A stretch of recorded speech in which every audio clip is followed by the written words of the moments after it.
আসসালামু আলাইকুম everyone. Honours চতুর্থ বর্ষের ফর্ম ফিল আপের তারিখ প্রকাশিত হয়ে গেল। এইমাত্র জাতীয় বিশ্ববিদ্যালয় অনার্স চতুর্থ বর্ষের ফর্ম ফিল আপের তারিখ প্রকাশ করে দিয়েছে। কত তারিখ থেকে আবেদন করা যাবে এবং কত তারিখ পর্যন্ত আবেদনের সময় এবং কিভাবে আবেদন করতে হবে সব কিছু নিয়ে আলোচনা করব আজকের ভিডিওর মাধ্যমে। যারা অনার্স চতুর্থ বর্ষে 2025 সালে পরীক্ষা দিবে, অর্থাৎ 2023 পরীক্ষার্থী যারা পরীক্ষা দিবে 2025 সালে, তাদের ফর্ম পূরণের নোটিশ প্রকাশ করেছে। চলেন সেটাই দেখে আসি। সর্বপ্রথম আমরা নোটিশটা পাওয়ার জন্য জাতীয় বিশ্ববিদ্যালয়ের যে ওয়েবসাইট বা অ্যাপস আছে সেটাতে আমরা চলে যাব। তারপরে এখান থেকে নোটিশ বোর্ডে আসার পর রিসেন্ট নোটিশ, একটু সময় নিয়ে লোড হয়ে নোটিশগুলো আমাদের সামনে চলে আসবে। তারপরে দেখেন আমাদের নোটিশগুলো কিন্তু চলে আসছে। এখানে আসার পর একটু নিচের দিকে আসলে এই যে আমাদের 8 নম্বরে যে নোটিশটা, এটা দেখাচ্ছে 2023 সালের অনার্স চতুর্থ বর্ষ পরীক্ষার আবেদন ফর্ম পূরণের বিজ্ঞপ্তি ফেব্রুয়ারি 18, 2025। তার মানে এটা কিন্তু আজকে প্রকাশিত হয়েছে। আজকে তারিখ কিন্তু 18 ফেব্রুয়ারি। আমি এই ভিডিওটা তৈরি করছি 18 ফেব্রুয়ারি এবং এটা আজকেই কিছুক্ষণ আগেই এই নোটিশটা কিন্তু জাতীয় বিশ্ববিদ্যালয় প্রকাশ করে দিয়েছে। আমরা এই নোটিশটা এখান থেকে পিডিএফ ডাউনলোড করে নিব। ডাউনলোড কমপ্লিট হয়ে গেছে, আমরা নোটিশটা ওপেন করে নিচ্ছি। নোটিশটা ওপেন হয়ে গেলে দেখেন এখানে দেখাচ্ছে জাতীয় বিশ্ববিদ্যালয়ের 2023 সালে অনার্স চতুর্থ বর্ষ পরীক্ষার ফর্ম পূরণের তথ্যাবলী ওয়েবসাইট ems.nu.ac.bd অথবা www.nubd.info ফর্ম ফিল আপ। এই ওয়েবসাইটে কিন্তু আপনারা সমস্ত তথ্যাবলী এবং অ্যাপ্লাই করার সুযোগ পাবেন, তার মানে ফর্ম পূরণের আবেদন করতে পারবেন।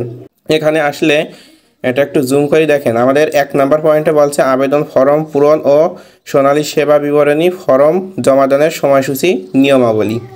আমাদের সময় কিন্তু দিয়ে দিয়েছে যে আবেদনকারী পরীক্ষার্থীদের অনলাইনে আবেদন ফর্ম ডাউনলোড করার সময়সীমা।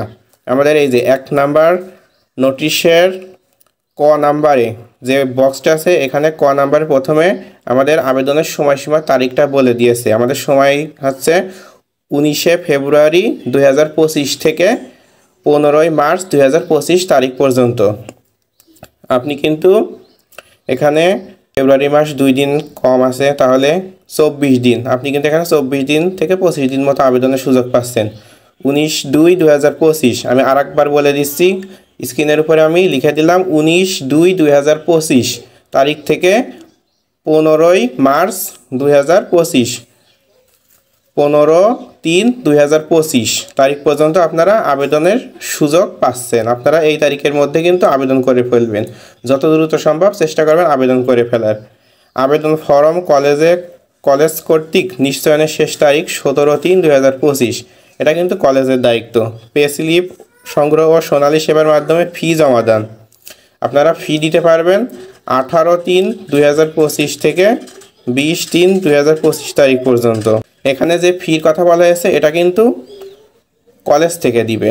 আপনাদের কিন্তু ফর্ম জমা দেওয়ার সময় কিন্তু ফিটা জমা দিয়ে ফর্মটা কলেজে জমা দিয়ে আসতে হবে উল্লিখিত কাগজপাতি সহ। এখানে উল্লিখিত কাগজপাতি বলতে আপনার কলেজে কোন কোন কাগজপাতি লাগে সেটা কিন্তু আপনি কলেজ থেকে জেনে নিতে পারবেন। এবং এখানেও কিন্তু কিছু লেখা আছে যেগুলো লাগবে। আপনাদের ফর্মটা লাগবে, রেজিস্ট্রেশন কার্ড লাগবে, পে স্লিপটা লাগবে এবং আপনার 2 কপি ছবি লাগবে। এবং বিভিন্ন কলেজে বিভিন্ন রকম নেয়। সরকারি কলেজগুলোতে আপনার 3 সেট করা লাগে, 2 সেট ওরা জমা রাখে এবং 1 সেট আপনাকে ফেরত দিয়ে দেয়। আর পরীক্ষার যে ফির কথা সেটা কিন্তু আপনার ফর্মে লেখা থাকবে কত টাকা, এর সাথে আপনার কলেজ থেকে আপনি জেনে নেবেন। বাদ বাকি কত টাকা লাগবে সেটা কিন্তু আপনার কলেজ থেকে জানিয়ে দিবে যে আপনাকে কত টাকা জমা দিতে হবে। তাছাড়াও এই নোটিশে কিন্তু আরও বেশ কিছু লেখা আছে। প্রতিটা সাবজেক্টের জন্য 250 টাকা করে পরীক্ষার ফি দেওয়া লাগবে এবং অর্ধপত্র, তার মানে হাফ পত্র যদি হয় 150 টাকা। আর ইনকোর্স ফি 300 টাকা, কলেজ ফান্ডে 200, বিশ্ববিদ্যালয়ে 100 টাকা জমা হবে। এখানে কিন্তু আরও অনেক কিছু দেওয়া আছে।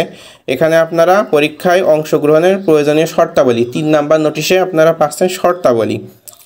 এখানে 19-20 শিক্ষার্থীরা এরা আছে নিয়মিত। তারপরে বলেছে 2022 সালে অনার্স তৃতীয় বর্ষ পরীক্ষায় অংশগ্রহণ করে প্রমোটর হয়েছে সেই সকল শিক্ষার্থী নিয়মিত পরীক্ষার্থী হিসেবে 2023 সালের অনার্স চতুর্থ বর্ষ পরীক্ষায় অংশগ্রহণ করতে পারবে। তার মানে 2019-20 শিক্ষার্থী যারা অনার্স তৃতীয় বর্ষে পরীক্ষা দিয়ে পাশ করেছে তারাই কিন্তু এখানে চতুর্থ বর্ষে অংশগ্রহণ করতে পারবে। যারা পাশ করেনি তারা কিন্তু আবেদন করতে পারবে না। এখন আপনাদের মনে একটা প্রশ্ন থাকে যে আমার 1 সাবজেক্ট বা 2 সাবজেক্ট বা 3 সাবজেক্টে ফেল আছে, তাহলে আমি পরীক্ষা দিতে পারবো কি না?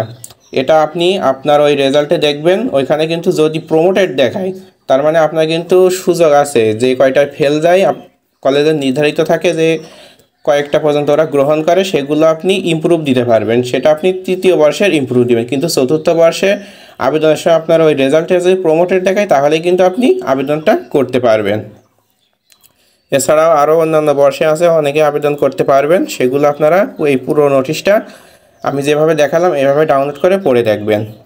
তো এই ছিল আজকের ভিডিও। কেমন লেগেছে কমেন্ট করে আপনারা জানাবেন। আর কোনো কিছু না বুঝতে পারলে সেটাও কমেন্টে জানাতে পারেন। যত দ্রুত সম্ভব আমি আপনাদের রিপ্লাই দেওয়ার চেষ্টা করব এবং ভিডিওটা যত দ্রুত সম্ভব অন্যদের মাঝে শেয়ার করে দিন, অর্থাৎ ছড়িয়ে দিন, যাতে সবাই ফর্ম পূরণের তারিখটা জানতে পারে। ধন্যবাদ সবাইকে।